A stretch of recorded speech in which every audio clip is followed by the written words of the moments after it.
Lost in deep winter fog, John reaches a tiny snow-covered cabin and brings it back to life by hand. He cuts wood, rebuilds the fire, melts snow for water, cooks a hot meal on the stove, and turns a frozen wooden box into a warm shelter for the night. Watch the full video to see how this silent mountain cabin survives the cold. A cold wall of fog hangs over the forest, and the day opens in deep winter silence.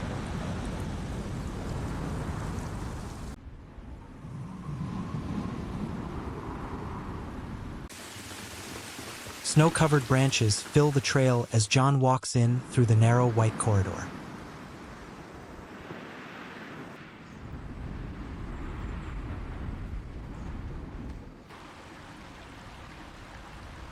He keeps moving along the ridge, with the mountain road fading into mist behind him.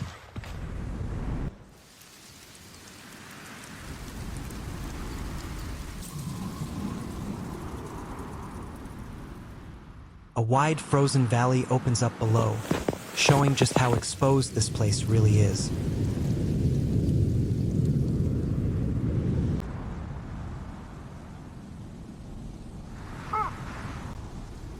The small wooden cabin appears on the slope, almost swallowed by snow and distance.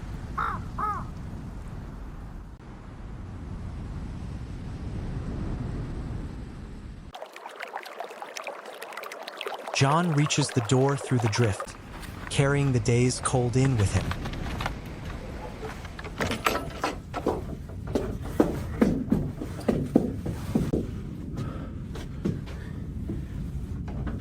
John steps inside and breaks the stillness, bringing movement back into the frozen room.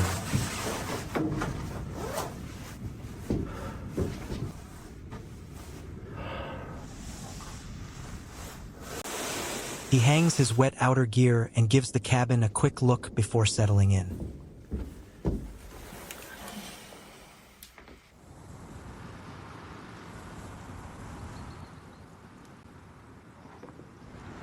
The dark interior slowly comes into view, with the bunk, the stove, and the small window.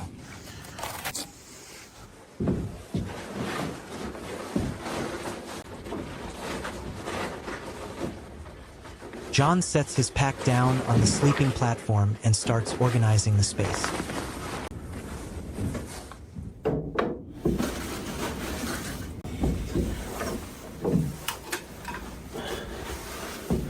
He heads back out into the snow, because the cabin still needs work before night.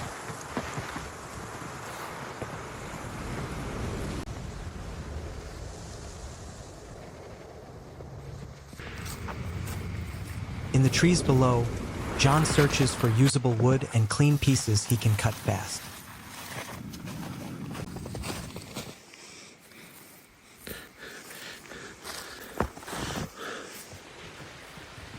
He starts chopping at a small trunk, building the next load one strike at a time.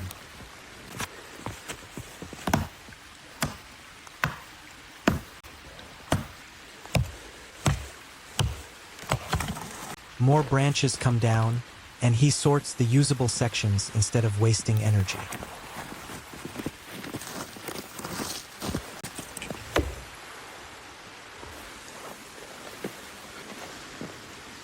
John works low in the snow, gathering the thin, dry pieces that will burn first.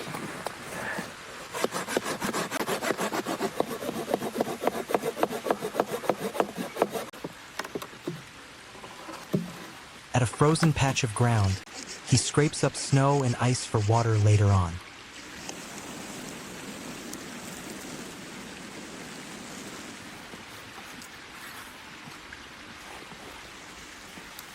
Back near the cabin, he checks the pot and the stove area before doing anything else.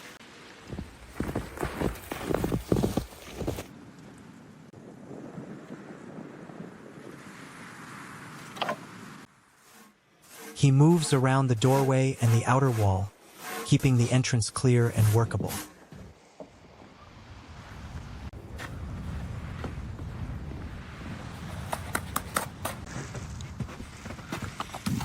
Now John turns to the stove, opening it up and preparing the firebox from scratch.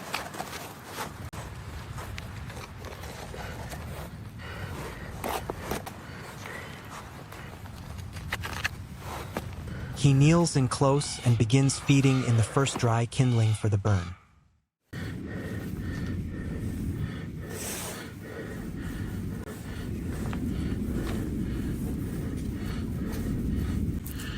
The cabin sits quiet from outside, while inside the heating routine is just beginning.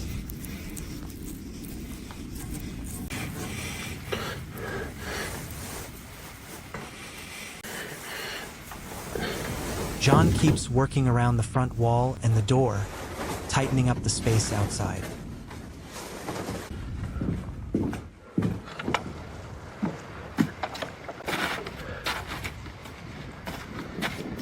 He splits more small wood beside the cabin, making sure the fire will have a steady supply.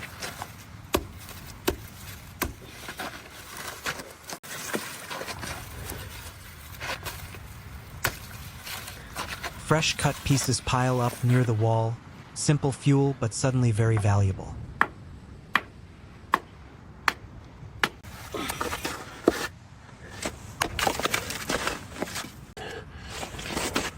A foggy mountain pause cuts in, reminding you how cold the whole slope still is.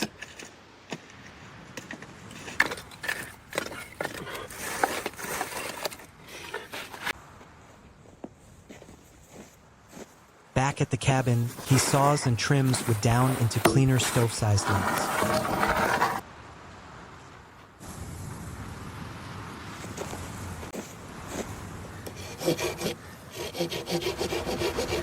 John keeps moving between the chopping spot and the doorway, preparing for a long evening.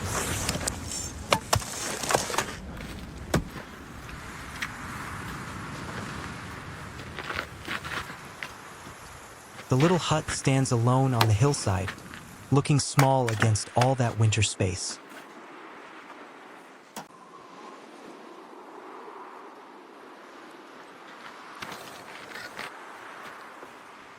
He uses the tool at the front area again, clearing and shaping the working spot outside.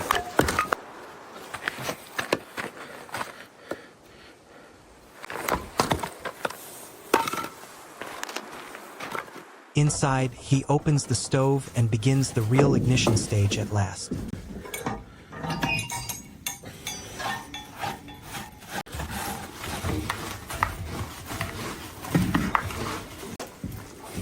A live flame catches, and the fire finally gives the cabin its first real warmth.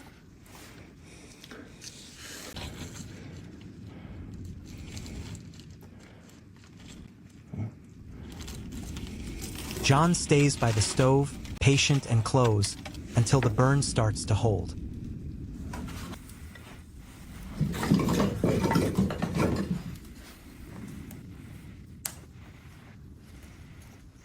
The chimney rises through the roof, now carrying the first sign of heat into the fog.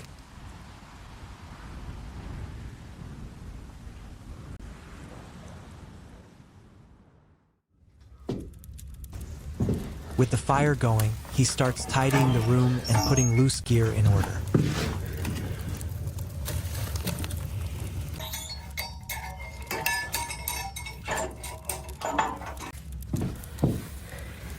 He checks the wall and window area, then lets the inside slowly settle into comfort.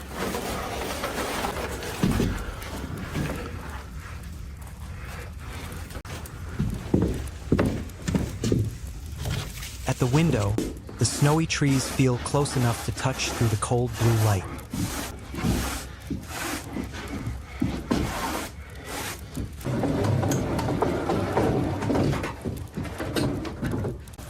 John begins making up the bunk, turning the rough wooden platform into a usable bed.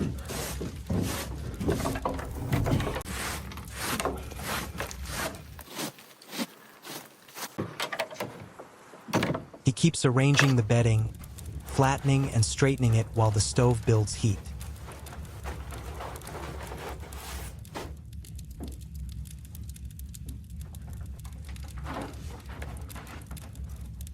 Outside, the valley darkens toward evening and the weather makes the cabin feel smaller.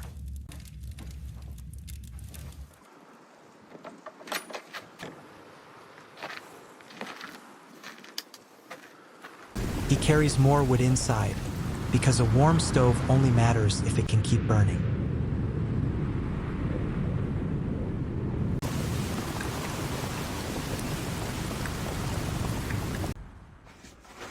The doorway glows faintly now, and the cabin starts to look alive against the snow.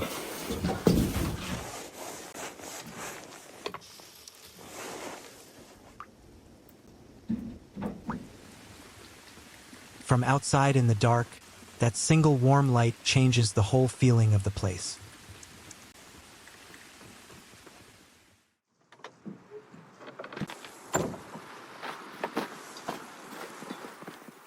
Inside again, the stove, the bunk, and the table finally read as one working room.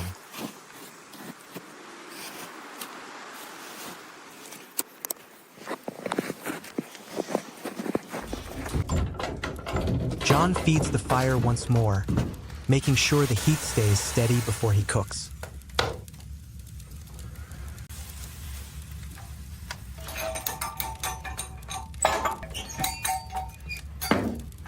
A kettle with packed snow sits on the stove top, slowly turning cold into water.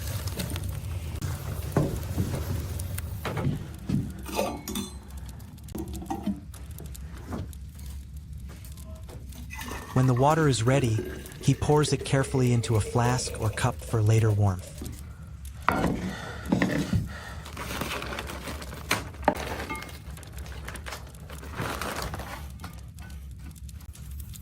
Now the food comes out, and John begins laying vegetables across the hot plate.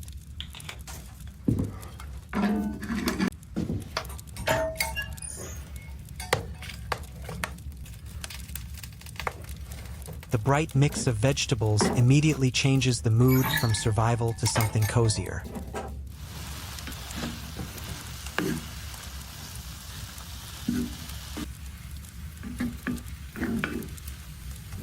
He tends both the pan and the fire, keeping the heat even instead of rushing it.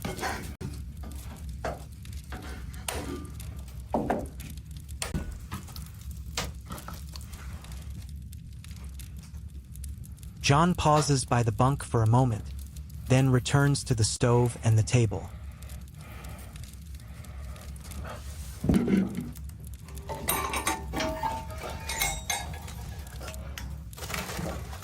Outside, the cabin rests under clearing light, a tiny shelter holding its place in the snow.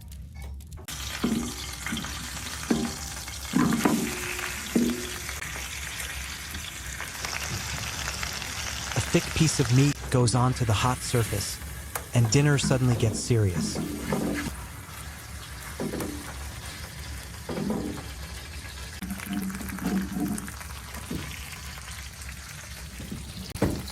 He turns and presses the meat as it sears, letting the stove do the hard part.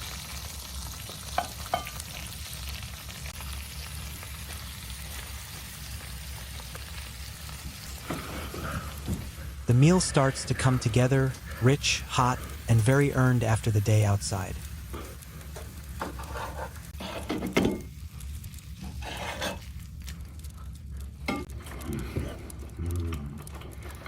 John plates the food at the table, and the little cabin feels more like a home.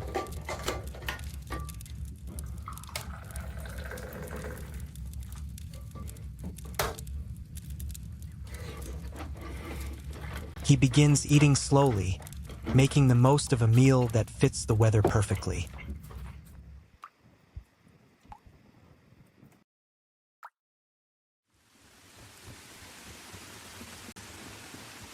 A hot drink follows, and the whole room softens into that rare winter calm.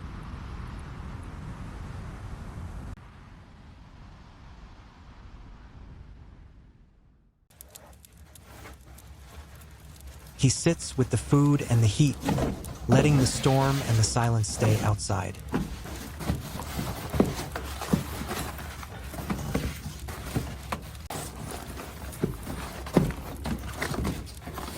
The night outside stays black and frozen, while the cabin keeps its own small glow.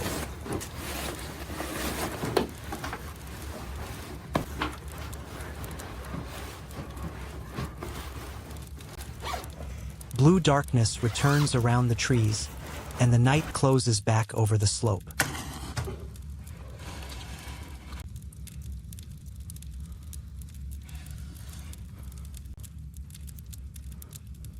John kneels by the bunk and starts setting the bed for the hours ahead.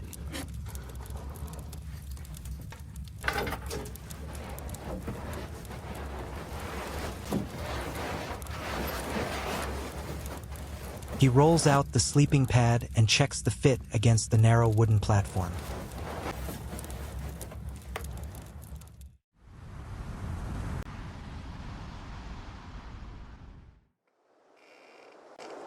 More bedding is pulled into place, turning the corner of the room into a safe sleeping space.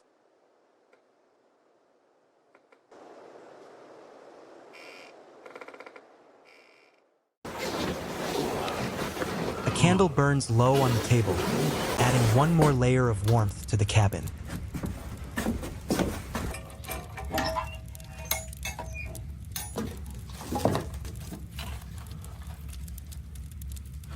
With the room prepared, the cabin grows still and quiet enough for the night to take over.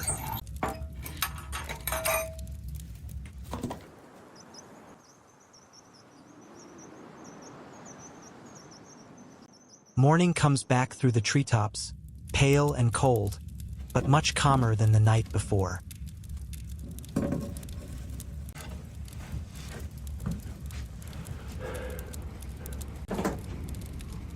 The stove door opens again, and John wakes the fire back to life with fresh wood.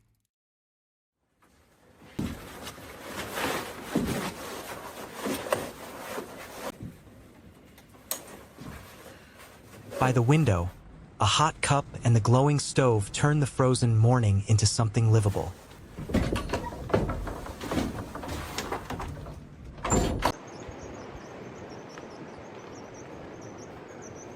The final moments stay with the cabin in quiet winter light, small but completely alive.